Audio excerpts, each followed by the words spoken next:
move on to the fuel pump and clean its mounting surface. If you have one, lube up your fuel pump push rod and slide it up into the block. If you let go of it, it's going to want to slide right out. Just be aware of that until the pump is ready to go in. If you have a cover plate like this, gasket sealer goes on both sides of the plate gasket, then the plate with its holding bolts. Get some gasket sealer for both sides of the fuel pump gasket and some on its mounting point on the block.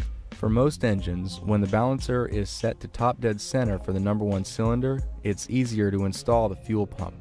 Make sure that your push rod is up inside the block if you have one, and install the bolts and torque them to spec.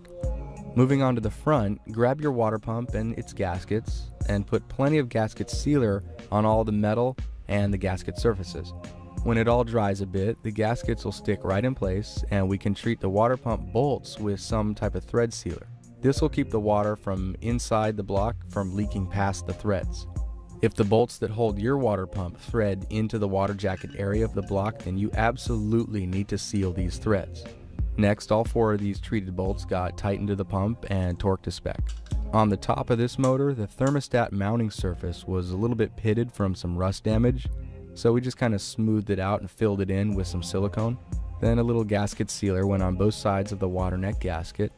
Pay attention, make sure that your thermostat is facing the right way before you torque the water neck down. Usually there's a label on them. This heater hose nipple didn't look like it was worth reusing, so a few bucks at the local auto parts store and we shouldn't have to worry about leaks here anymore.